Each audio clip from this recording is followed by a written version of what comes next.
the meeting minutes. Is there a motion for approval? Move to approve the January 21st, 2026 meeting minutes. I guess I'll second because That's what we have. that's what we're gonna do. So all those in favor? The two of us. Everybody. All right, next up, public comment. I don't think we have any public commenters, no? It's like all staff, so we will move straight into our policy discussion, starting with 1.04, policy 506, evening high school. So policy 506 begins on page 1. I have with me a couple of support individuals, so if you want to come up to the table. A lot to say about this, Mr. Watson. Mr. Watson is the principal of our virtual school, and as you know, Dr. Mirsha is the sales director overseeing our high schools.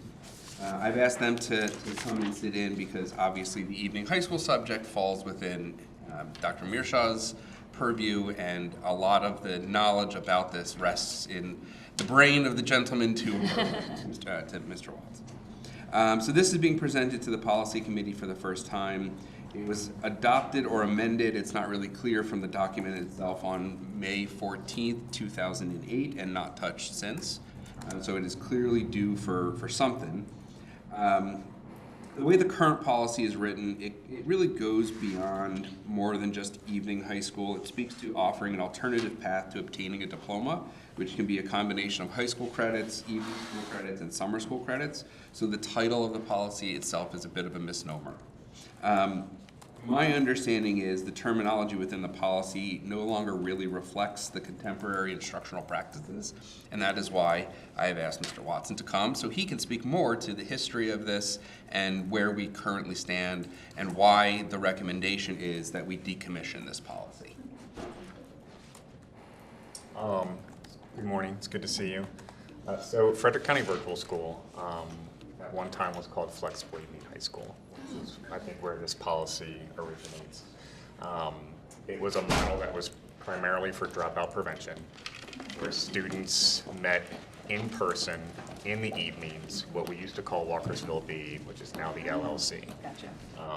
In 2009, they started offering online courses to those students, provide more course options, more flexibility to work around their schedules.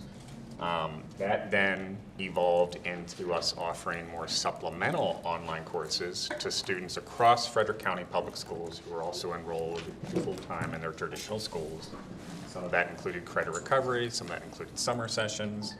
I think the expansion of that led to 2011, the board had asked for a report to review Flexible Evening High School and the model. And a team was put together to review that. There is an official report.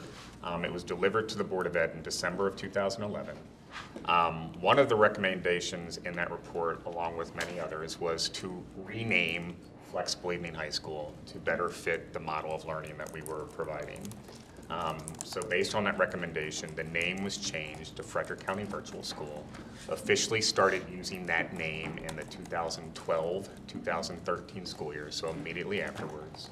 That is the official name that we use for any state reporting related to the virtual school. We did keep a Flexible Evening High School program underneath that umbrella of Frederick County Virtual School for many years, but then when we expanded our full-time options in 2022, we basically eliminated that program. And so we no longer use the terminology of Flexible Evening High School. The virtual school, as you know, for high school students, we do provide flexible options, full-time, part-time. We do still have evening options for students who want to meet synchronously with their teacher during those hours. So I do feel like we meet the original intent of the policy. But we also now have a regulation for Frederick County Virtual School as well. So that's some historical context. I think I have that because this is my 13th year at the virtual school. So if you have any other questions related to that, I have in front of me the board report. I'm sure we can always provide that from 2011, or it's even archived in some of those other old documents. So any questions for me related to that? So I guess my question would be, you're recommending that we decommission the policy, which makes sense because we no longer have have it, are we recommending that we replace it with something that, or is the virtual school captured under a different policy?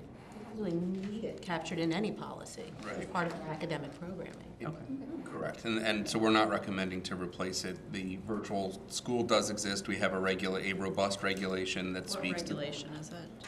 400-11. There you go. Thank you. It's part of our like service, 400s are about services to kids, so it's one of our service offerings. And I think if you look at that, at some point, we'll have to review that and update that. I think if you look at that too, I mean, it was originally proposed in like the 70s or 80s. So at some point, we renamed it because it wasn't called virtual school in the 70s. Of course not.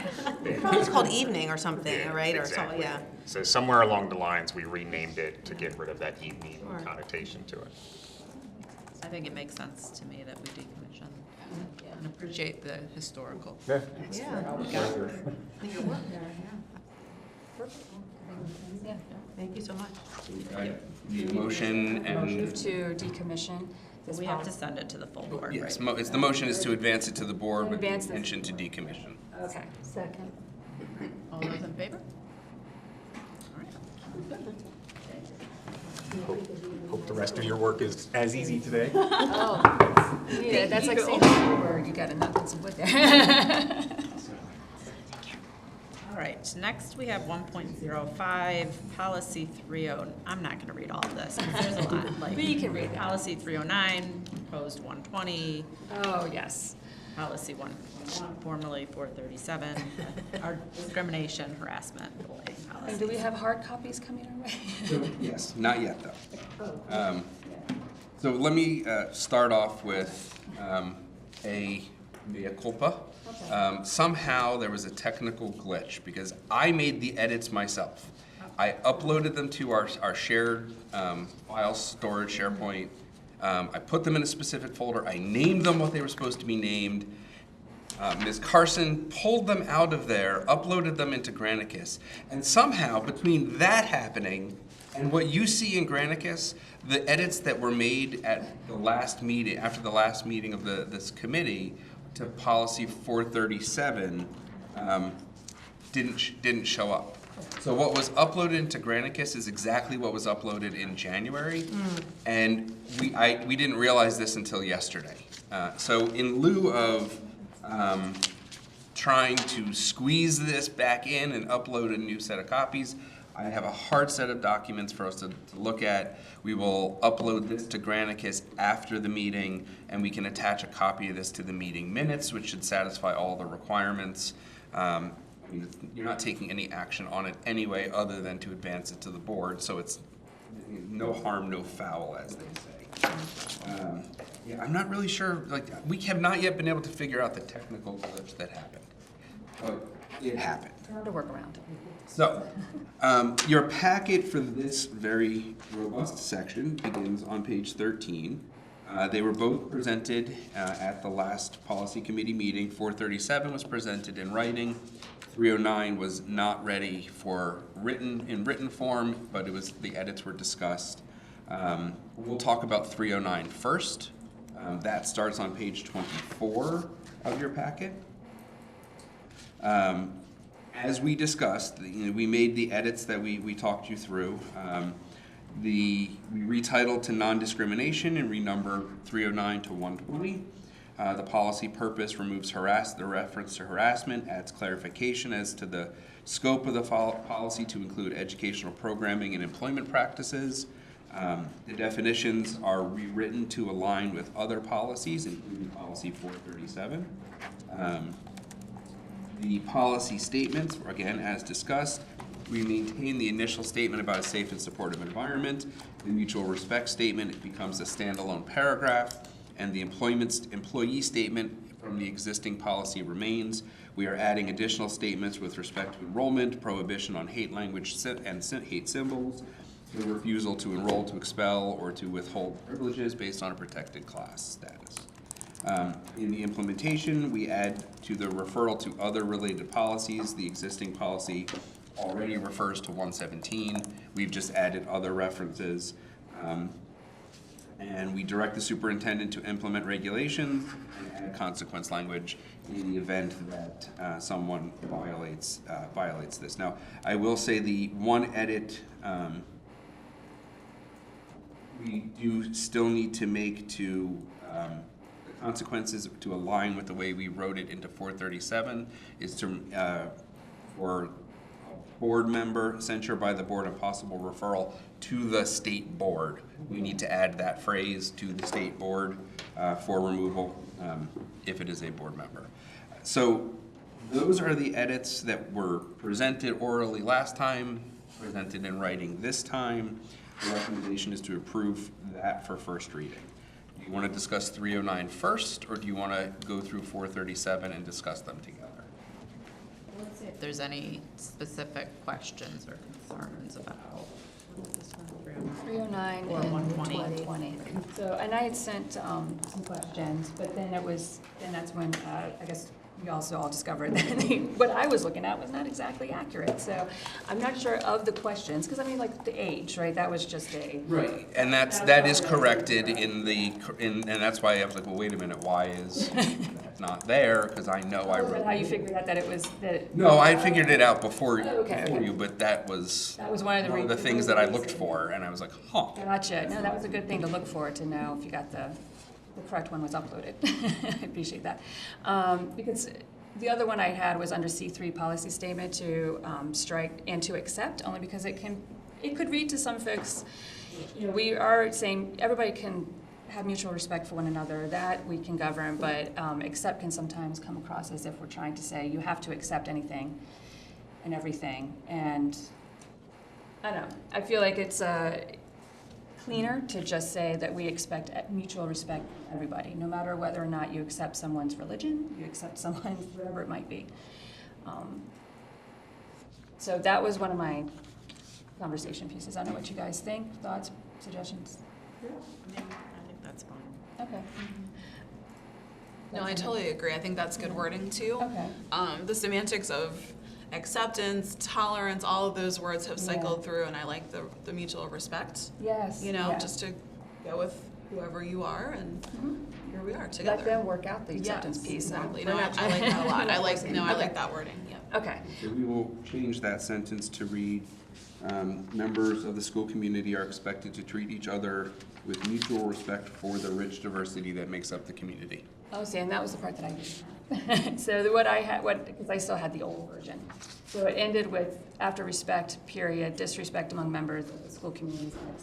Might be helpful if I had a hard copy. 309 is correct. Oh, it's been corrected now. 309 was never, the never- error was in 437, Oh, the okay. error was in 309. That one was Okay. published correctly. Okay, then perfect, then yes, then let's, yeah. Yep. And then, oh, and then, so in harassment, we talk about verbal and physical, but harassment these days, Are you looking at the But definition? that's 437. oh, that's 430, okay. That's taken out of this. We're just talking about 309 right now. Just Okay, I had it under discrimination. policy 120 on here. Or an old version I was looking at or Is something. Are it you the looking at the definition, or? Is it? Oh. Because there is a Maybe I just looked at the definition wrong for spot here. harassment. I just Yeah. don't know what you're referencing in the policy itself. C1C, and then let me make sure. C. Oh, Reads because now I want maintaining to an go back. environment free of harassment, including verbal. 25 in Granicus, right? Conduct, that You one. know, I don't ever go by that. Yeah, see, we can pull the Yeah. documents I know. directly. I know. That Crazy is, that you all have is, these. yeah, right? That is not helpful. Here we go. Oh, See, C1C is Oh, including verbal or physical conduct. So I was just saying to expand that, to include like a written, because in a digital world that we live in now, it's not just verbal and physical conduct. Verbal or electronic, I would maybe Or recommend. electronic, that's a good idea. Okay. Electronic, digital, however, to cover that, I mean, these days now, kids could create a bot that will harass another kid. Well, I mean, to be fair, we could actually pull that whole C1C may not even belong because this isn't policies about That's what I was discrimination. It really Right. probably belongs in the other. harassment. because when you, If it Okay. it isn't still already says covered harassment. some other Doesn't way. belong there. Maybe Right. that one We needs to switched come it. Okay. out. Yeah. Although, or you could swap the word out of harassment, which is free of discrimination, and keep the definition and add keep it. Oh, that's yeah, because that was. About maintain an environment free of discrimination, including verbal. Free of, So that's paragraph. discriminate. What, I mean, Paragraph B is maintain an environment that's free from discriminatory conduct. already covered it. So I would just suggest we remove C1C, and if, when we are looking at 437, it's not in there in some fashion, thank you, Cindy, that we would, we can incorporate it. And in conduct would, it's broad enough to include all of those things anyway, discriminatory conduct, so. All right. Let's see. And I'm going to just double check D2. This was actually kind of a question I had because I wasn't, Karen and I were talking about this. Do we have it, I do remember through KPIs, I think it was a meeting where we had discussed the data from the reports that we get from the school. If a student has a complaint and our parent has a complaint and they can use the QR code, they can use the process we have at school. I feel like I remember that we had a meeting that discussed that data, what that data looked like, how we were managing those complaints and so forth. But is there? The KPI? Not a KPI. I think it was during like another KPI discussion. Don't worry about that piece of it, but. I think it was during the ombuds, it was discussion of the ombuds. It wasn't a KPI discussion, that was raised during the discussion of the ombuds report of the complaints that she receives. That's where that conversation We came. had one that actually was a presentation on, the data that we get back from any of that. So we report data to the state, and I Yes. believe that data is shared with the board, but there's no presentation that I'm aware of that staff make with respect to complaints on discrimination or bullying. Yeah, so the only reason I bring it up, because this is one of those things that parents ask us and talk to us a lot about, and trying to understand our policies and understand, where they can go to scan a QR code, to file a complaint, what happens. But also, in PG County, they do have a presentation to the board before, and they try to time it so it's around the same time you'd be pulling the data to send to MSDE. So it'd be part of that process. And the idea just being that we can have a meeting about it, public can come and comment on it, public can give, their input and their engagement on something that for them is more of a daily concern for them. Procedurally, this is the opportunity for anyone to give comment on the policy. Certainly, if you want to submit an agenda request for reporting, that would be something you'd certainly want to share with President Rose. But in terms of, I'm not sure I understand the part. I was wondering, before I get into what I was proposing, I just wanted to make sure if there was already a trigger that says yearly we were going to do this presentation to the board. But That would be the board would have to put that in policy, directing the superintendent to have that as a regulatory. And that is my proposal, is that perhaps we have something in this policy and match it into 121 that just says, hey, maybe if it's January or February, because I think in March is usually when that yearly report goes. You might want to start with an agenda request item. Okay. I think that's where I would start to see if there's an appetite of the board to have that kind of reporting. My recollection is it's deliberately not done publicly for a variety of student privacy reasons, but I'm not 100% sure. I feel like we've had this conversation, and so I would be reluctant to give you direction to say, oh, absolutely put that in. I think the not having it presented, it was a deliberate choice around student privacy, but I can't be 100%. Yeah, before you enshrine something that requires it every year without requiring a further change to the policy to remove it, I think Dr. Sergo's recommendation that you start with Good one. Okay. as a agenda request to see what the appetite of the board is. Yeah. And also what the parameters are. Yeah, because I'm thinking numbers and data. I'm not thinking names and particular incidents or any of that either. What you're going to end up getting is public comment where a parent stands up and says, my child. We've heard this on the special education Yeah. side where we've had parents stand up and say, my child's not getting the services that they need. And I've fought hard and I haven't been getting response and all of that. And Dr. Bigman then stands up and goes and speaks with the individual and it gets addressed. That's what you're going to see in public comment. Okay. Yeah, and I think the question is like, what's the interest of the board generally around that? Because I think you run into a couple issues. One is data suppression. When you have counts that are lower than 10, we're not going to share that data.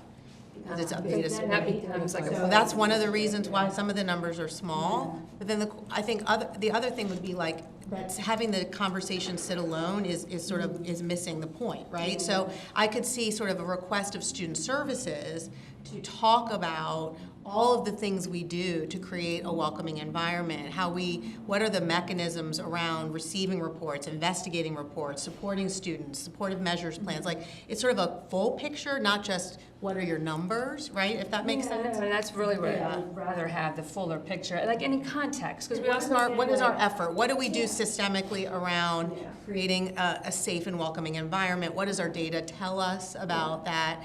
Interestingly, I will say this one thing about the data that always strikes me.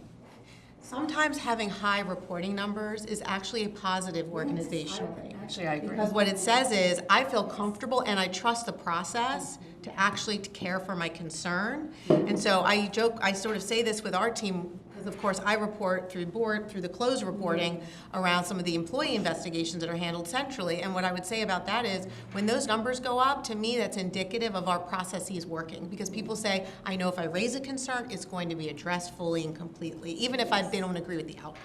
And that's actually a conversation I have with parents who might look at that report that just says X. Way higher than that, or lower than They that. want to say, well, I don't want my kid to go to the school because look at their bullying incident reporting data. It's like, oh, all of these things were reported. Like, but that also means that the community felt comfortable enough that they could report it through their principal, and the principal wasn't afraid to actually, that whole process was working as it was supposed to, as it's intended. It might be a good topic for student services to speak Yeah. to, once you sort of get your thoughts around the full picture of what you'd be asking. Yeah, And because that could be a I'm good thinking, agenda request for. as you're a full talking, board. that what parents really want to know is what happens. Yeah. What happens next? Well, and I think we have many avenues for reporting, and it sounds like you're not just looking at discrimination. I mean, we have the hate Right, bias exactly. reporting form that we discuss in the racial equity committee, Yes, and yeah, there's yeah. data being collected around that.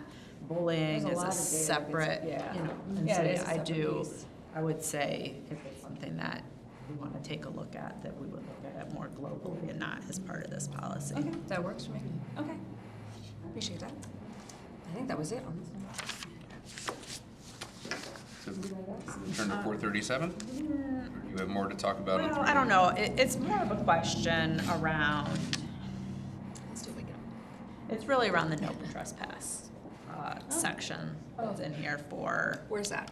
it's, It's the consequence for a community member. yes, D3, D.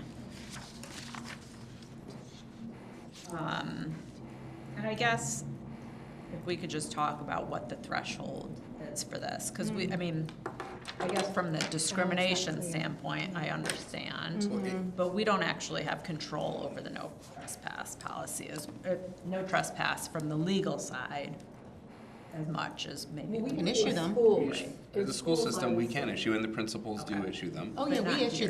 them. No, we do. Okay. School principals have the authority to issue a no trespass. I think she's talking about like Oh, all central of our office, buildings. All of our We actually, we buildings. can issue system-wide. I don't know that we have, because I don't know that we have faced a circumstance where someone has done something that would warrant a system-wide ban from our buildings. I could envision a circumstance. Because of discrimination or generally. No, just generally. Yeah. But this is a relatively narrow statement about no trespass, because it's only speaking to the consequence to a community member who engages in discriminatory conduct that has an impact on the educational function, meaning creates a disturbance that makes it hard for students. So I'm trying to remember which school it was a few years. It was right when I first got here. I want to say it was either Tuscarora or Linganore, where there was some racial epithets on the football field. Does that sound familiar? Yeah. If that was a community member who, We would do a systemic no trespass. well, but that we may do a systemic no trespass from something like that. But if that was a community member who had done that act, it would clearly fall within this. And this is the board saying, you know what, community, if that's the kind of thing you're going to do, we're going to no trespass you, and we're telling you in advance. It's typically extended. A transgender flag in the middle of a Board of Education meeting. Or the Palestinian flag. Or a Palestinian flag, as an example. That, I mean, I don't know that there is or should be a bright line. I think that, you know, you as the vice president, or formerly as the president, and Mr. Rose as the president now, and whoever it is who succeeds him in future years, would have to make the assessment in the moment on the circumstances to determine, is that creating a disruption in violation of the policy set for board meetings, while balancing the First Amendment right to political speech. It's not an easy. Normal educational functions of the institution take on a different meaning at a board. Right. It's the context that, you know, like a principal can issue a no trespass, but that they're an employee of the system and they're extending a systemic system. I think around how that language would apply to a meeting setting, I think It's very different. different. Very different, yeah. But it is. But it's still available. It's still available, yes. And it's a tool in the toolbox.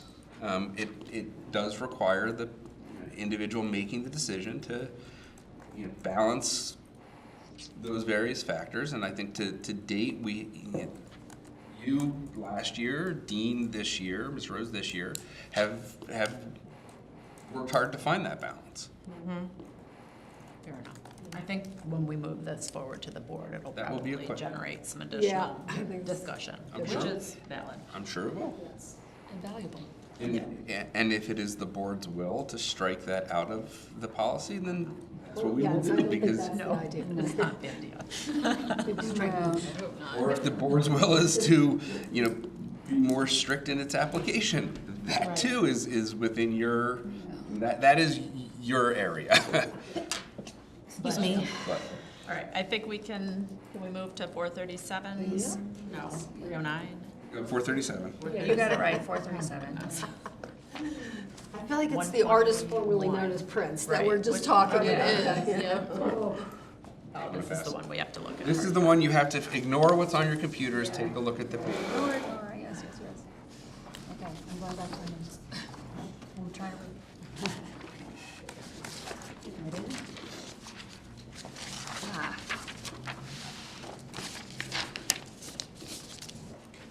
So when we met last, we talked about the written comments, the written proposed edits to 437. And as part of that discussion, I explained that there were some additional edits that needed to be made to align more closely with the model policy set by the state of Maryland, which is theoretically supposed to be revised this year at some point. I am confident that the state board is aware and will be, or the State Department of Education is aware and will be putting something together this year. So there may in the future need to be further edits based on what that model policy comes down with. What you will see if you are looking at the printed copy, the printed copy is in color. You'll see the addition of language in the definitions to bullying, cyberbullying, and intimidation. These are just to align with the language that the model policy says that all local policies must include. It doesn't mean we can't go beyond it, but this is the language that it says we must have. We did add age to the protected class in that Ms. Monnier, it is there. It is there. There is a discussion point on the definitions. We have a definition for bullying, harassment, or intimidation. But I'm not sure I understand necessarily why, since we have definitions of bullying, harassment, and intimidation. And that was one of the questions I had as So well. I'm not sure if we still need that I also think- definition, and I don't know, Dr. Harris, if you're familiar with how we got there? Just because of all of the conversations we've had about whether just bullying, harassment, whether bullying, harassment, intimidation.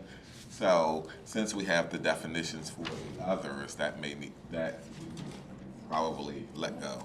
Yeah, I think it actually causes a little confusion because protected class really falls under the non-discrimination. And this one is more the global bullying and harassment for everybody. And I guess that's when I was looking at, and also bullying and harassment and intimidation have their own definitions that can get a little confusing by trying to have a group definition as well, right? The one thing that's in that definition though, and I'm trying to see if it's outsplit. Yeah, is I'm not the- seeing it The either. verbal, physical, written, Yes. and intentional electronic communication. Yeah. Is that in? The other one, I think it was talked about making that. Is that, I think, maybe in the implementation piece? I just want to make sure that it's clear that it includes all of Yes. these, especially given that we've had the Oh, yeah. discussion around. So there is, student- okay. in policy statement 3, C3, if you look at the Yes. three Okay. substantive section, or the substantive sections below it, the board prohibits on school property.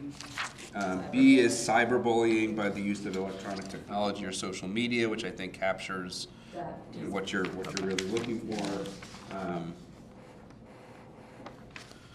So I think it is addressed. So I would make the recommendation that we eliminate definition number 2. Yeah. Um, Okay. And then if protected class is not used anywhere else in the policy, It is, yeah. I'm not sure that it is. If not, then I would take that out as well. Yeah, I think that was just maybe a holdover, maybe from the Well, you guys were working from. Yeah. I mean, that's fully covered in the discrimination. Exactly, it is. Yeah, I think having it as, it reads like it's a whole separate thing if you have all 3 of those items. You know what I Yeah. mean? So you have each individual word, and then if you group the 3 together, it's kind of like is that a whole separate thing? Like as a community member, I'm Yeah. thinking, well, do you consider that different? Yeah, and also from a system point of view, you have to kind of determine, is this bullying, is this intimidation, is this harassment, Right, right? So right. then. And it doesn't can be help more plug than in. one, but it Yeah. doesn't have to be 3. Right. So Yeah. I'd say I would definitely just, Yeah, it's all covered other keep it places. a little more, yeah, Yeah. we're not doing that. So then we will, assuming this advances to the board, we will strike the definitions for B2 and B8. The joint definition for bullying, harassment, or intimidation, and the definition for protected class. So back to the changes, though. As discussed, we incorporate in the policy statement a piece of the model policy as C2, the right to be free from bullying, harassment, or intimidation. We also proposed, there was some discussion about the transfer of students who are victims and asking for a reframing of how that language may read. So that is C4.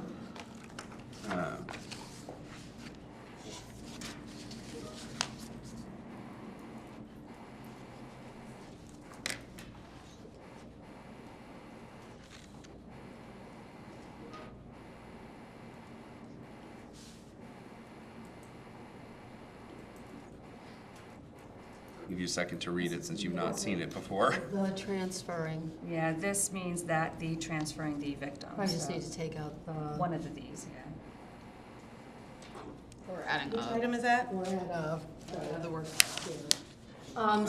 It's- bottom of number 4, kind of in the middle. This Yeah. means that the transferring the victim. 3, 4th line down. Yeah, I think Celeste is right to put the transferring of the victim to another school. And well, I was gonna ask if, would it just be the victim that would be the transferred student? Would we ever transfer? It's possible that the bullying student would be transferred, but the issue that this is trying to address is the concern that the victim is gonna then be victimized a second time by being moved out of their classroom. And it's what we it's- tend to hear from parents. Yeah. Why was my child moved when they were the victim? It's as a last resort. Yeah, okay. I think sometimes you see that in circumstances, particularly if the aggressor is maybe in a specialized program, they can't receive their services somewhere else, it's sort of really constrained circumstances, but that's why the language is, it's a last resort.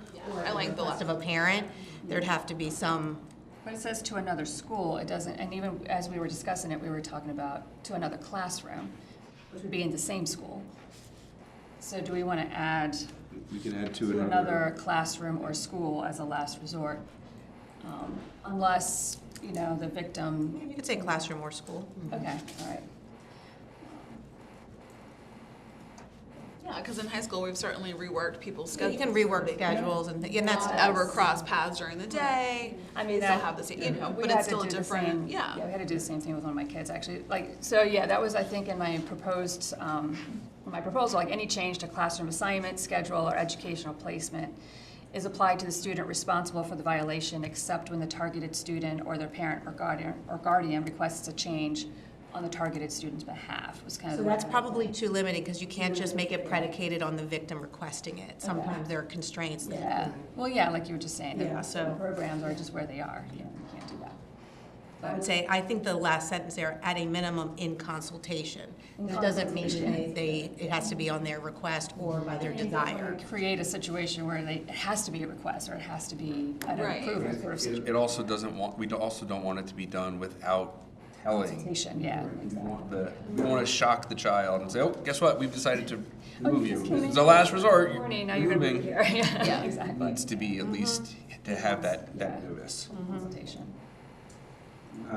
So additionally, we've added in the implementation section, in addition to the regulatory requirement in D2, in D3, we're adding requirements about providing information about the type of support services available to students and staff involved in bullying situations, the development of a school-wide evidence-based educational program with at least annual training for students, staff, volunteers, parents, caregivers, and the development of an at-least annual training program for teachers and school administrators on the implementation of the policy. These all come out of the model policy.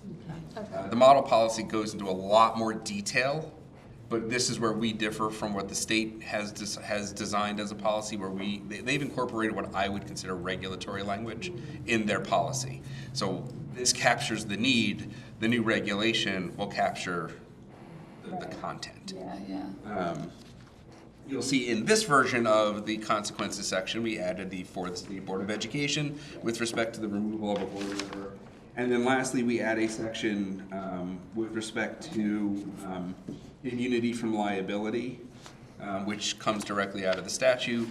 We want to make sure that that's reflected. And Ms. Chesney messaged me while we were talking that the term bullying, harassment, or intimidation is defined by the statute as a combined term. That is where that came from, is my guess.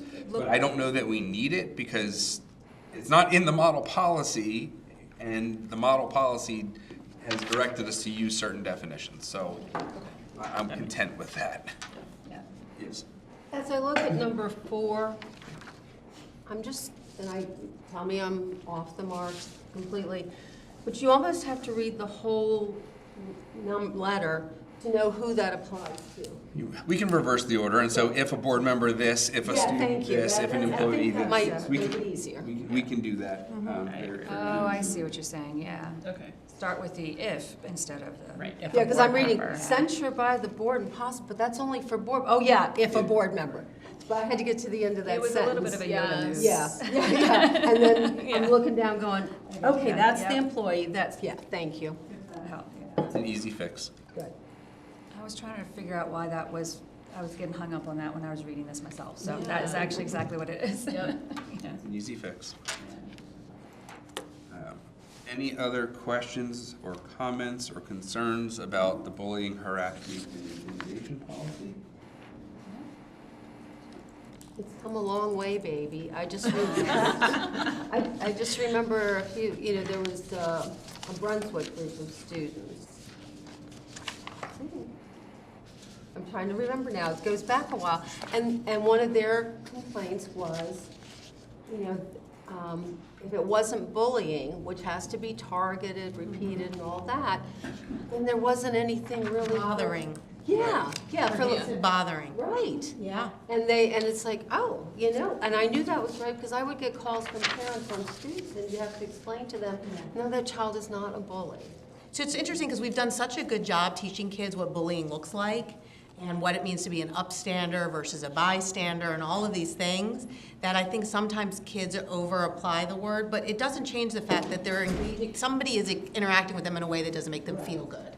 Right? And so I think either way, there has to be a mechanism to address it. I have this conversation with my own children, and I'll say, well, when did that happen? And what happened after that? And it was like the one time on the bus, 3 weeks ago. And I'm like, okay, we're gonna monitor that. That's not really bullying, but I know it felt like that to you, and that we still need to address it. And so I think it's really about the mechanism. And that's it, we didn't have one. Right. We So- didn't right. have one, and so now that we have We one. have a mechanism in place, yeah. And I think if that's the kind of thing that student services could talk about, like about how, what do we teach kids, how to recognize it, how do we respond? I'm liking that. I'm Yeah. liking that, a report on. I like the idea, because also it just helps us have a fuller conversation. And I mean, what is the message that we give kids, The Yeah. other thing I want to highlight about this is we're expanding the scope of this beyond what the state is expecting of us. The state is expecting a model policy for student bullying. We are expanding this to include staff because staff do get bullied, and our principals, our directors hear complaints about principals bullying staff. Now, are those substantiated? maybe More often than not, I think it's just an unhappy employee who feels like, their principal is picking on them when they're really just doing what they're supposed to be doing to monitor their staff. But you have to have a this mechanism. new version of it is going to address that circumstance where there is employee bullying, which is something new. And I think that's not something to be lost in the discussion. Yes, and I just remember, because I went back to, we keep saying bullying, intimidation, and harassment, but included in here is hazing, actually. Yes, and we talked about as staff whether we should include hazing or cyberbullying in the title of the document. And we erred on the side of let's stick with the way the model policy looks. Yeah, no, I agree with Reference that, it. yeah. The nice thing about our policy and regulation database is it doesn't just search the titles, it searches the documents as well. So if you search for the word hazing, once this is uploaded, you will find this policy. So the reason I bring that up, though, is that hazing has, not just for us, but for lots of folks, been an issue. And as I was doing a little bit more research on hazing, there is the Cleary Center. The reason I brought that one up is because they were instrumental in at a federal level, the Stop Campus Hazing Act. And so the definition they have in there about hazing and what it actually is defined as, I think is instructive, whether or not we use that definition or not. But partly why it's just instructive is it focuses more on not just the getting in here as a member of a group, like initiating for admission or acceptance, but there's also the maintenance to stay within that group, right? The things that can happen, but that it also can happen regardless of an individual's willingness to participate. So someone can look like, especially as we have cameras and people have phones with cameras, and someone can look like they're willing to participate in something, but we don't know, do they look like they're willing to participate because if they didn't, they'd be kicked out of that group, and it's actually something from fear, right? There's a lot of assumptions we're making that hazing doesn't require the willingness to participate to be hazing or not hazing, right? It is what it is. And that it's more about being in that group and less about the property, because you could have things happening, you have, a whole soccer team goes to celebrate at a pizza place or something like that, and then a hazing incident occurs. So, I just wanted to bring that up for discussion to see if there's, what everyone's thoughts were when we look at that and then look at our definition. You're suggesting that the definition be expanded to say not only initiating or admission, but maintenance in a group? Yeah, or like maintaining one's membership of a group, right, into a group. So it could be whether it's a sports team or if it's a club or whatever it is that we have sanctioned through the school, right? My recollection of when I developed the definition of hazing is that I pulled it out of another school systems policy. Okay.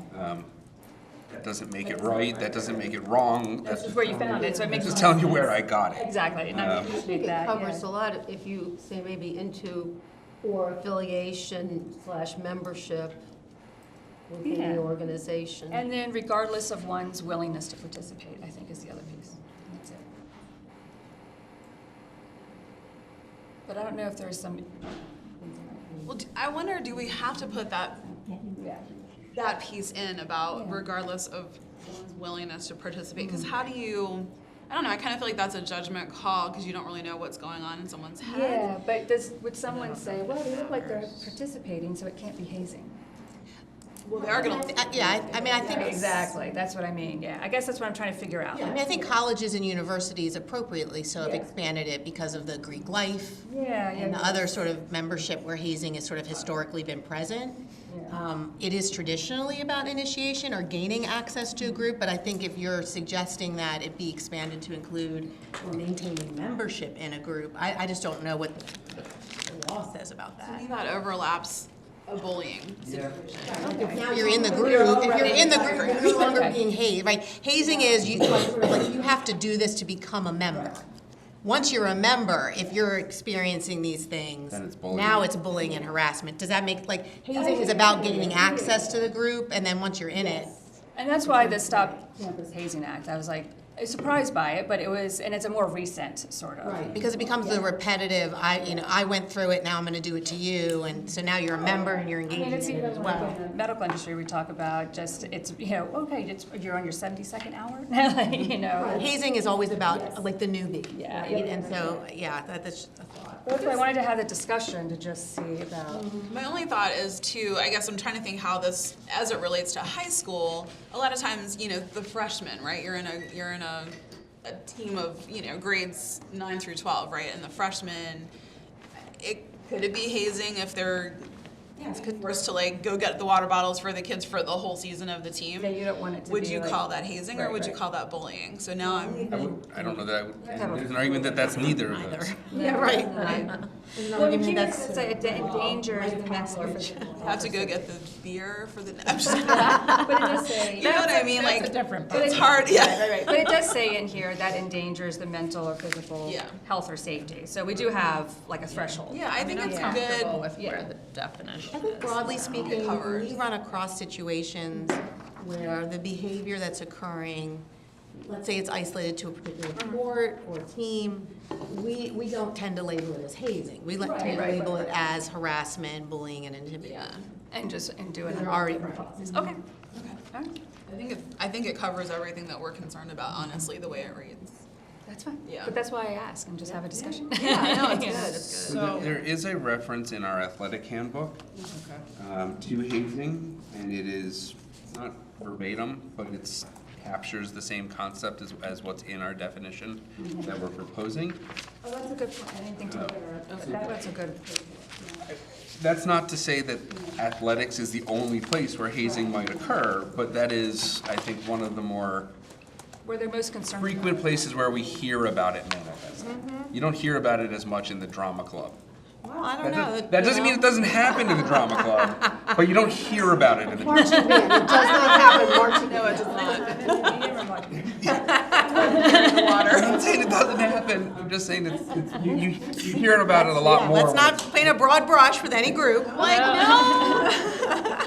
It's not the 80s anymore. For these two policies, Are we adopting the definition that Janie is suggesting, or just gonna stay with the? And then, because also there can be a full board discussion, right? If somebody else has this, if it comes up from somebody else, then it, then we might reconsider it or something, so. All right, so you just need a motion to move this to the board? So both. Both policies with the discussed edits. All right, well then I move that we move 120 and 121, formerly 309 and 437 to the board. I will second. There we go. All those in favor? All right. Excellent. Thank Thumbs you. up from the That non. was a lot of work. I know great. those revised. Long time coming. Those are good. Yeah. Those are needed and good. All right, so, Then we're on an easy one, right? so the next one is policy 503, character education. This starts on page 44 of your packet. All of the materials uploaded were correct.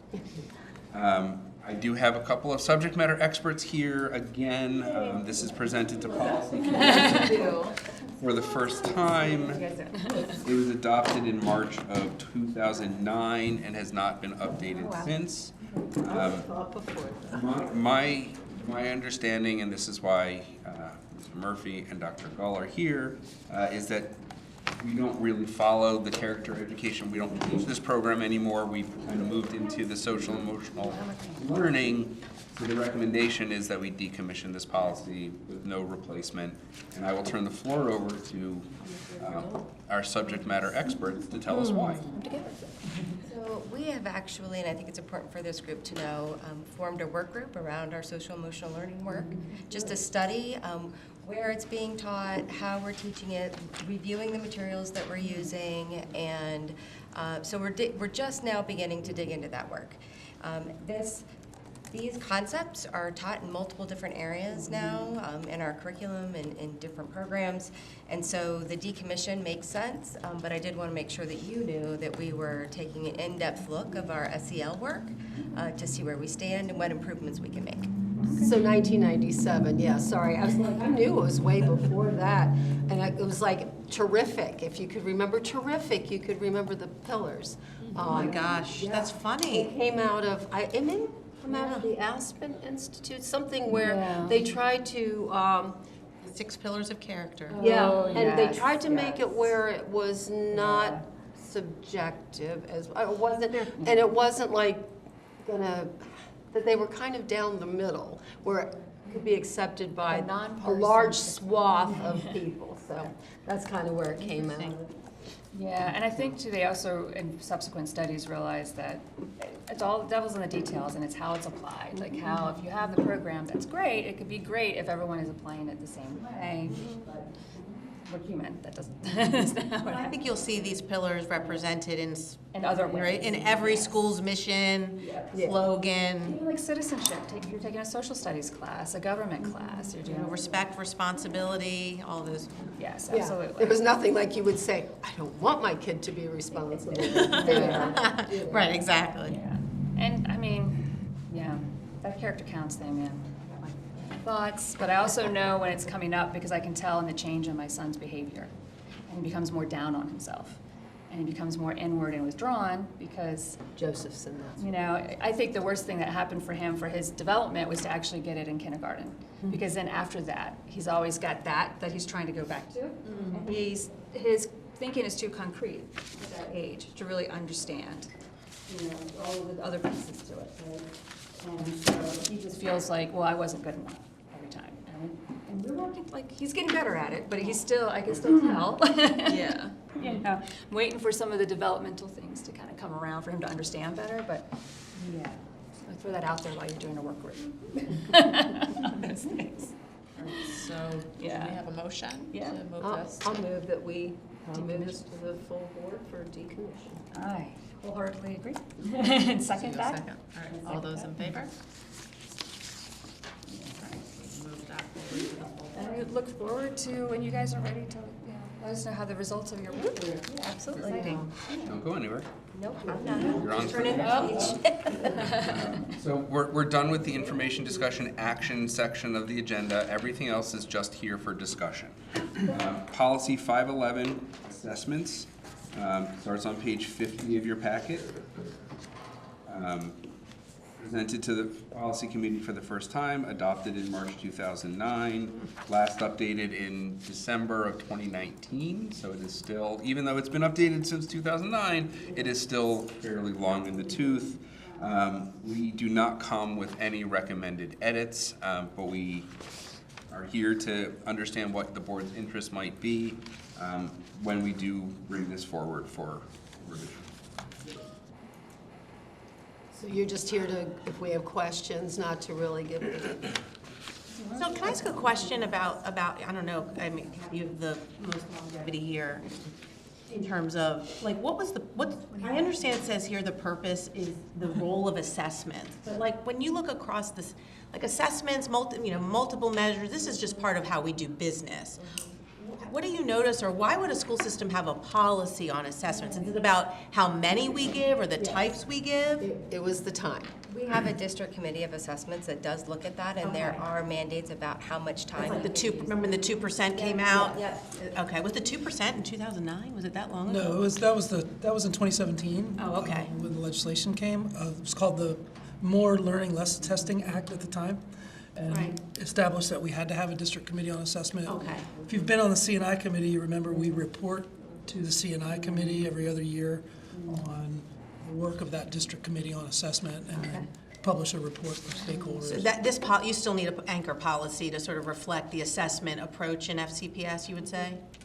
Well, we also have reference to assessment in other policies. That's why I'm asking, right. So, Like, I think we did do a crosswalk, right, Steve, of other places where assessment surfaces in policy that another approach could be to embed in other places. just because it's such a moving target, when I think about assessment, they're constantly, we just changed from one KRA to the new KRA. The state just came out, I think I shared with you, did I share that with you or not? I'm not sure, yesterday, with their own law called Compass. They want to completely rework the accountability framework. So, like, we wouldn't want a policy that had, the policy has to be nimble, right? It would never name the tests. So I'm just more curious about the policy purpose. It was a big deal, MSCA, Right. and the board actually, they worked together. I think I was already on the board when we went to Annapolis, so it's just like, the whole thing was amount of time, and with all the assessments necessary.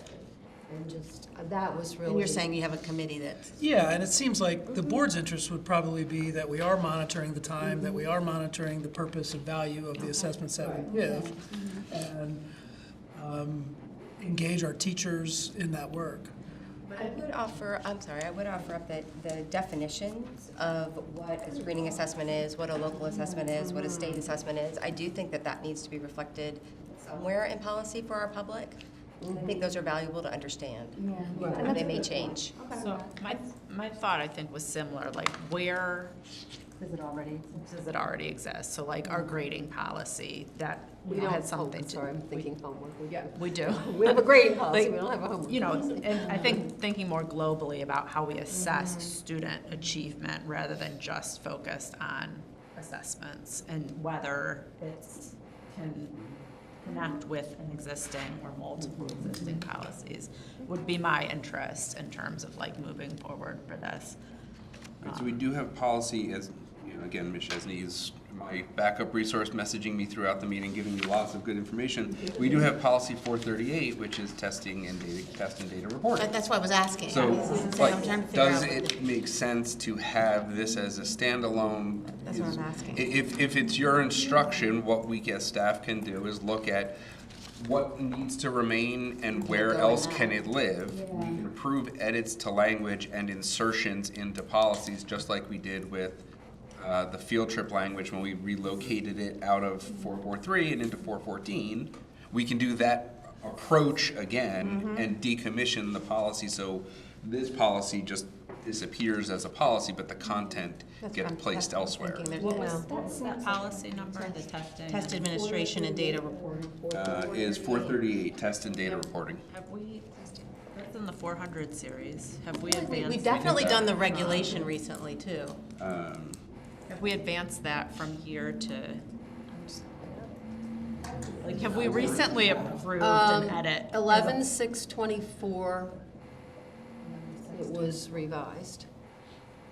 It's been over a year. Crosswalk the two and see what information is missing. Okay, yeah, I think that would be helpful. Yeah, November 6/20. I'm almost feeling like we don't need 500 series in our conversation today, like we just keep eliminating. Well, it's in the worst shape, so that's probably why you feel that way. Okay. You know, a lot of them are short, little ones that you have to hit, stay in the call. Who's running the show? It's okay. Oh. Disregard. No, I'm for that, like, you know, fewer policies to wade through. I agree. As long as people can find the information. Yeah. Before the board has the policies to. And that might be something to think about when you're looking at the title for 438. So if I'm a parent trying to search up For tests, you're not going to look at assessment, right? Yeah, just to think about that. I do think the language of the committee, the fact that we regularly look at this, that we don't just keep adding without taking away, we try to, I think that's all really strong Sometimes information. it's more valuable for them to just understand the process more than just, because like the definitions are,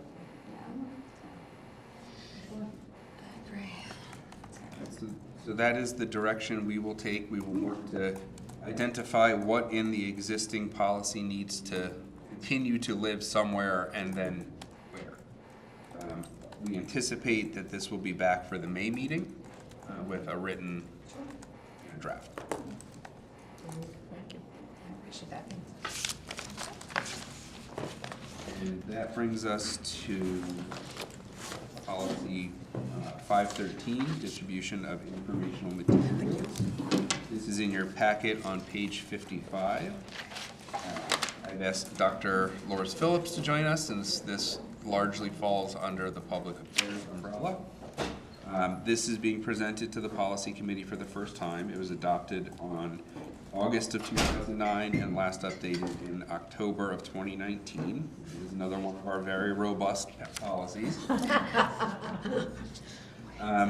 Again, we're here only for information and discussion to understand your interests with respect to the policy. One note I will make for you, that the reference to 400-30 as a regulation, we have updated that regulation as recently as July 1st of 2024. And we have renumbered it to 513.01 because that makes sense, that it aligns with policy 513. So if you go looking for the regulation, you can see we have a very robust set of guidance already with respect to the implementation. So again, we're really here to hear from you. And Dr. Loris Phillips, if you have anything you want to share about this, feel free.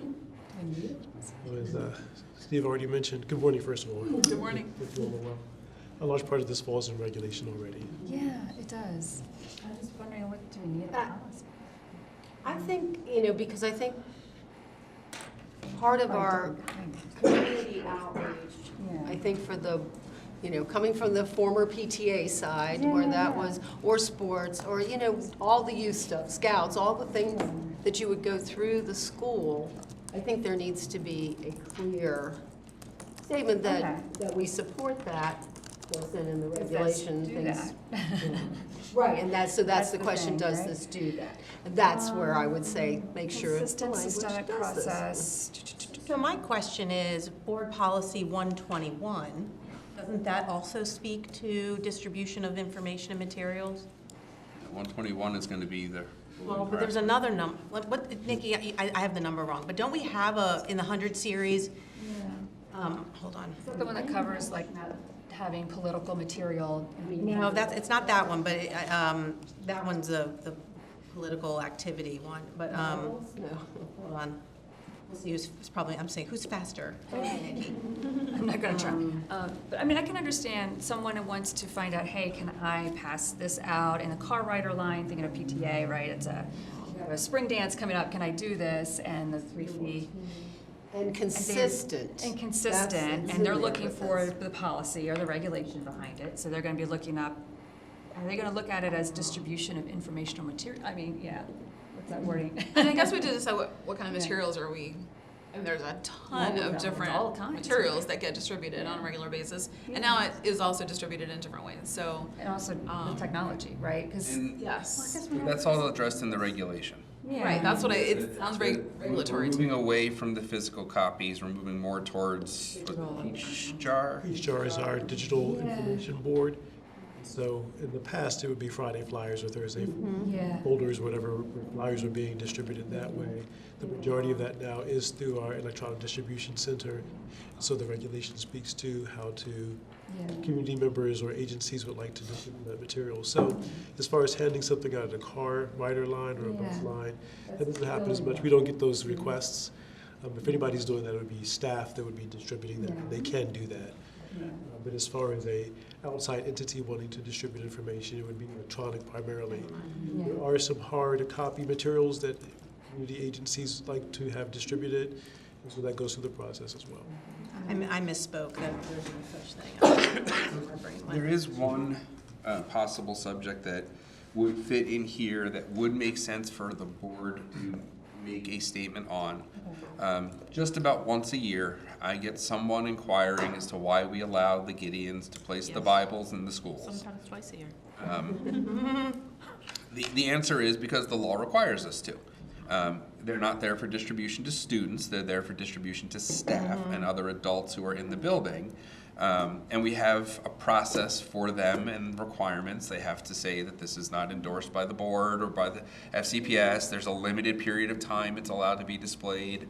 they get to pick where, but we get to tell them the choices. So we give them, you can put it here, you can put it there, and they get to pick which one it is. Followed up by the question, if somebody wanted to hand out Qurans, We would let them do that just as well. that's always the follow-up Is your question. thought to have another spot on here for that? There could be a statement, a board statement about that, because that would help with the community's understanding that this is something that is permitted by law, and that this is something that, we're going to allow. And, Dr. Loris Phillips and I were talking about this yesterday, actually, about, well, how far does that go? Would we allow snake charming, to put that? Well, if it is a legitimate religion, yes, we would. We would have no choice.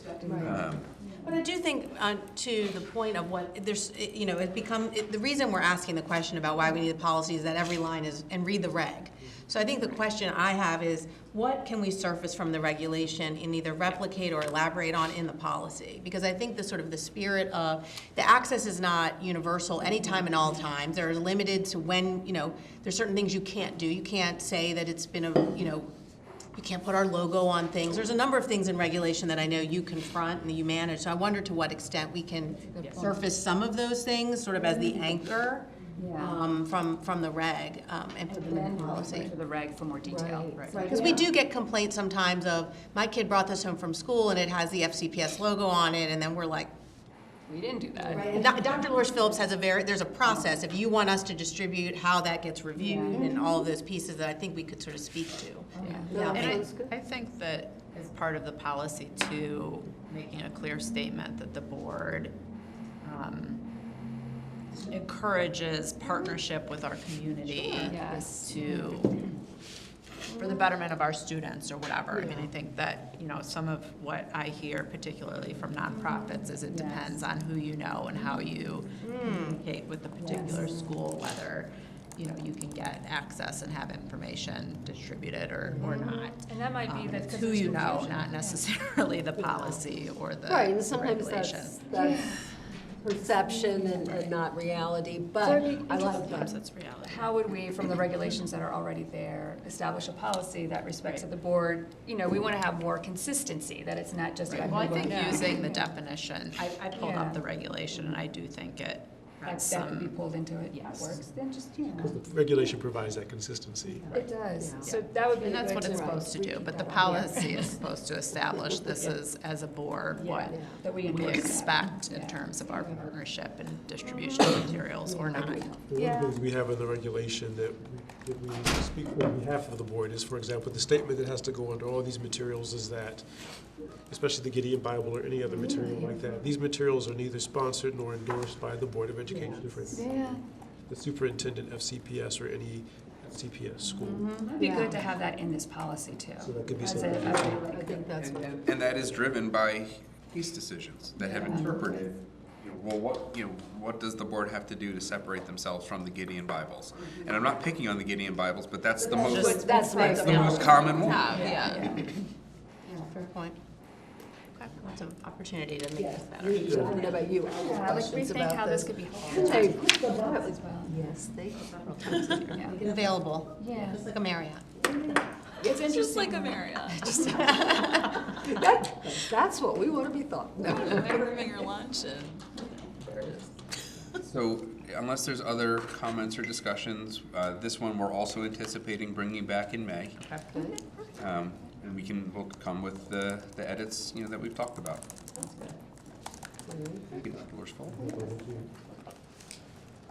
For our last policy for the day, this was a robust agenda, but it's only been an hour and 9 minutes, and we're already at the last agenda item, or last substantive agenda items. We have more. We have more time. We're in 9 minutes, yes. Yeah. It's policy 508, special education, begins on your packet in page 57. I have asked our special education leadership to join us if you want to come up to the table. Roy, come in, I didn't see. So this too is being presented to the policy committee for the first time. It was adopted in June of 2009. You'll notice a theme here. All adopted in 2009. It was last updated in September of 2020. So again, in the world of special education, that seems to me to be fairly long in the tooth and due for some updates. We are here for information and discussion only. I've not asked staff to come with any suggestions. We're happy to answer questions and hear what it is you would like us to do with the special education policy. I am going to go out on a limb and say you're not going to ask us to decommission. This is a pretty short Yeah. policy for something that This is is pretty very deep. important, Yeah. and we spend a substantial amount of time talking about, so, but I don't know. Well, I was gonna say, I'd almost like to hear Right, from that's, them that as- was that's gonna where be you my were gonna question. go. Yes, I don't exactly. know where else What's the this message? lives, or Yeah. where else you would wanna pull from for a policy. Yeah. But I would be What would be most interested to hear helpful to from have the in a team. policy for you and the staff? So we kind of had a previous meeting where we talked a little bit about it. One of the things we talked about is at least having some commitment statements that would be able to really define like the commitment of the board, specific to child find, specific to making sure that each student has their free, appropriate public I was education. gonna say, it's in there, but we need to pull out and put FAPE, so people know what that is. Exactly. Some definitions. Yes, I mean, I think that would be helpful because, when people hear FAPE, they may not know exactly what that stands for. Or verbalize how all that even, all the things, IDEA Act, Exactly, right. All of that, yeah. Right. So what we were kind of thinking is coming from it with like the inclusionary part of it, right? So it's like child find, FAPE, inclusionary, trying to remember, Also, like Spirit Week, it's, collaboration with families. it does, people think Spirit Week is something else, but it's special education. I know The this, inclusion. this might, again, sound, but why would we have a policy on something why would we have a special ed policy? I'm just not familiar with it. I mean, it's really just to solidify the fact that we do support and follow IDA, and Right, that's, yeah, I'm just sort so of, it usually is a pretty broad stroke of just that Okay. we honor students with disabilities in the public. so it's more of a commitment statement. That's why I think what they Right, said okay. made a lot of sense. That's what I said, like, for them to have some commitment statements about Okay, some yeah, of those got it, particular okay. things. And then that allows us then to. Right, our commitment, okay, understood. And then Yeah, not what- go into specifics about. Right, yeah. Just commitments on each of those things. Might I suggest a title change to Students with disabilities. thank you. Yes. That's what I was gonna say. Whether it be educating students with disabilities or just supporting students with disabilities or something with that versus special education. Yes. And of course, with policy, this is like the board's commitment. That's why the commitment word really did strike. This is the board's feeling on what our commitment should be. Right. And, Our yeah. policy statements oftentimes do that too, like Yeah. even just the ones, non-discriminatory, we talk about, morally, we're not gonna be discriminating against people, so, yeah. I think there's an opportunity, Mr. Notes, like some more contemporary language around describing that would be, I think, welcome. And I don't, and again, not to get into specifics, but I wonder if somehow the IEP process, that it should be a team effort of all parties, and that parents are an important part. And that's a Something broad like enough that. statement Yeah. to then make sure that, yeah, that's true. Commitment that parents are part of. And maybe that's it, just that we have a commitment that parents will be part of all decisions made for their child, and even leave IEP specifically to something like Yeah. that. Exactly. Yeah, and to support their students' education, something like along those lines, yeah. I think it's also important where it calls out the special ed handbook. Yeah. Because as we know, special ed is so intricate, and so the fact that if a parent was to reference this policy, they also know that there are other resources to help them walk through the special ed process. Absolutely. Try to link to that. Yeah, it's- Yeah, the link is But broken. even with, the continuum of services and transition, does that fall under special ed handbook? Like it's in there, or is it a little bit separate from it? It has conversations about that, like, those are things that we update the handbook every year as we make changes. I just wasn't sure if it was separate enough that you'd want to include that underneath like a reference list essentially, right? So if somebody was looking for something a little bit more specific, they could put those words in and they could find it essentially. Yeah. We do have a robust set of regulations already in place. 400-92, physical education and athletic programs for students with disabilities.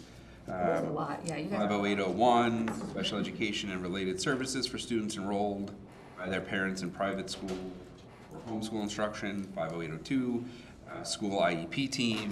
So we do have yeah. a set of regulations already, and then there are other regulations that relate to it, but not necessarily follow it directly, like supporting students with diabetes. That is not necessarily, that's for us, we list that as part of our student wellness regulations, but it certainly ties in to a student with an IEP or a 504. Seizures. So we do have a robust set of regulations that we have been working on, that we continue to work on, that will capture a lot of the day-to-day piece of it. Oh, yeah. I think this policy should really focus on the commitments of the board. Yeah, that makes sense. Ensuring that our students with disabilities are afforded the opportunities, and then also like, the academic achievement is certainly something that's important.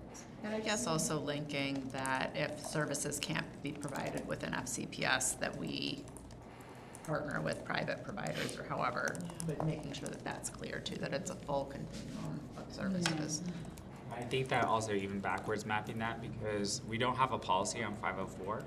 So section 504 should also probably be highlighted. I think that to Dr. Serga's point, the fact that we just call it like students with disabilities. So it highlights the fact that you are honoring section 504 and IDEA. That's right. Which are listed in the source documents, but yeah.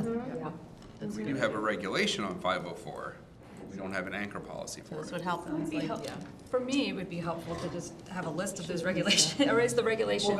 That will appear as a part of the related information. Yeah. This is one of the changes that we're making to the policies in general, is we're moving away from this random old format.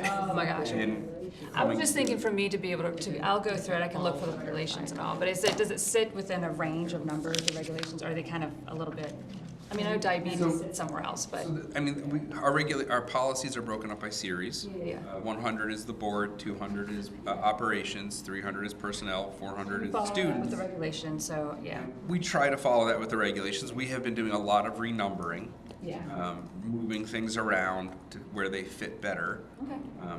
trying to find the correct anchor policy.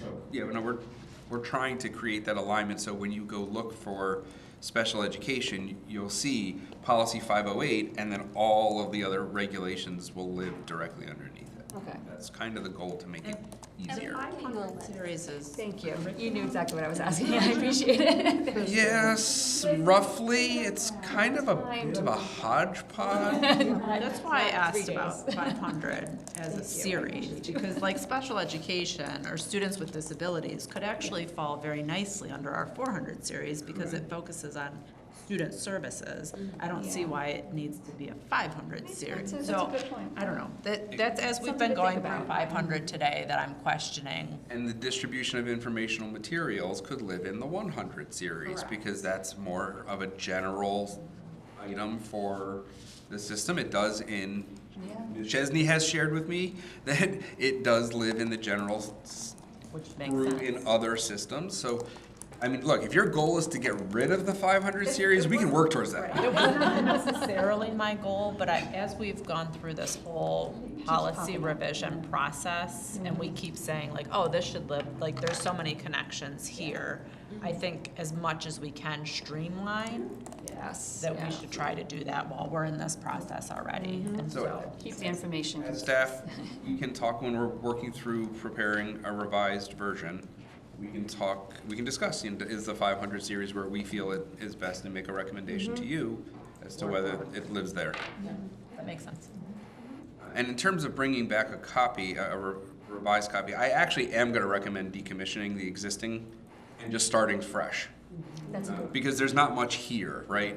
And to try and redline and incorporate, it's just not worth the effort. I think in this instance, this is better. Let's just scrap what we had, start brand new. There may be overlapping content, but it'll just be easier, I think, for staff to approach it that way, if you're good. Almost like a prologue for all of the regulations. Policy is prologue, and then, yeah. So as we're talking about the purpose and the commitment to providing these services, I would love to see something added that emphasizes the commitment to identifying and referring students for assessment into these services. That's what Mr. Keller was saying about Child Find, or Ms. Bingman, Dr. Bingman was saying about Child That's Find. the big piece that I think families need to see, staff needs to see that be highlighted a little bit more. I think in our communities, that's where we find, I mean, I think our special education programs are very robust and our students are getting great services. The breakdown is where, how do kids Like get identified and how are they, you know what I mean, and how are they referred, and is that an easy process? And so I think just emphasizing the board's commitment to making sure that we do that and we don't let a kid get to 8th grade before we figure out that they have a different learning style. Yeah, or even So, 4th and 5th, because well, sometimes that's even that. I'm Yeah, really but in you 2nd really, grade, but yeah, but, it's kind of like, you know, learning to read and then reading to learn, you know, And the right that of big the- change, and you want to catch them Yeah, before, do you know what I that's mean? very true, yeah. So I think I would like to see a commitment to that added in there somewhere. That makes sense. And the smooth transition, one primary into middle into high school, because that seems to be an area that, you know, maybe someone doesn't understand that they have a right to ask or to say no, or what, Right. during that I transition think a lot of process, families some may kids- not yeah. realize that they Yeah. can do that, if they're not tuned into these specific things. Yeah. A lot of us, we think as educators, but our parents are not all educated, so they don't know, you know, that I could say, hey, I think my kid is mixing up their letters and numbers, or they're writing everything backwards, what do I do? Like, they might not think to go ask. So I think it's just important to put that in there about, you know, we are paying attention and we want to make sure we get all of the students that we need identified and served. Couple of questions, because I was trying to look up, I looked up special education, nepotism, family, anyway, kind of interesting. There's a whole slew of things and none of it's, Sometimes but, that's but did you say, I know, it's like, Are you talking about the search feature on the website? Well, because there may be a reference in the policy to special I'm education. guessing there is. And it wasn't on the first page, but I'm just, because there are like pages and pages. But did you say there's a regulation just for 504? Yes, it's 400-66. Thank you, because I could not, nothing came up. And so that's always my frustration here. Because I was wondering, going back to, do we need a separate policy, or can the numbering be tied together? Yeah, so so 466 lives and stands alone. It is one of those regulations that did not have an anchor policy.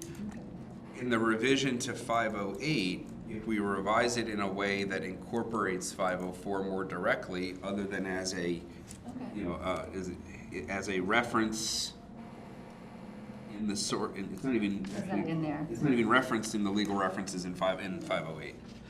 We'll make 508 the anchor for it, and then we'll renumber 466 to 508. That makes sense. Or whatever the next number in the sequence is. Sounds good. Make it all a little more cohesive. So our goal is May for this one? This one is another May, come back in May. May should be an exciting meeting. Oh, maybe somebody see it, that it exists, and they can either want that in there. 400. That's on the web. I think so. That's one of the things we're fixing, Karen, with the regulations. The policies are numbered numerically within the series. The regulations have the series as the identifier and then are numbered numerically after that. So 401, 402, as opposed to 400, 101, or 43801, or whatever the anchor policy is. Never really understood that. It's 10:54. There are a bunch of, the way they do it in other counties, like Cecil County, we were looking at Letters. there. Yeah, I don't get those. I don't get those at all. Okay. So that brings us to 110.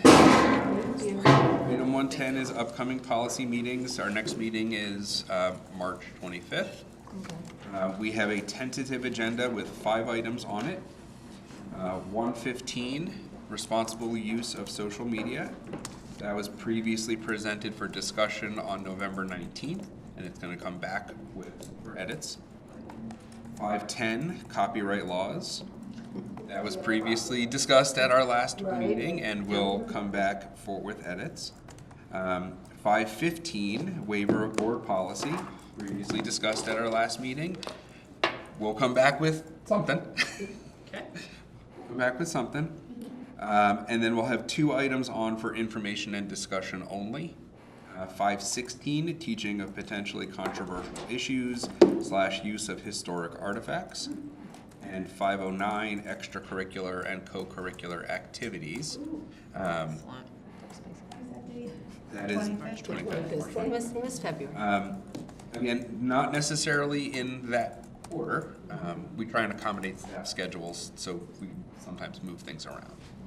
But that is our agenda for the next meeting. I know 516 hasn't been that long because that's Right, been it's since a I've newer been on the one, board. right, yeah. And because they wanted to take controversial out of it. And I was like, that's called teaching every day. There's no reason to have that without, but anyway, they listened. I had my say. So that is our map for the next meeting, and we're at the point of adjournment. Sounds good. Unless you have something else you want to discuss. Life. I got a 11 o'clock Zoom, 4 minutes. 10, You got this. 10:56, we are adjourned. Very good. You We just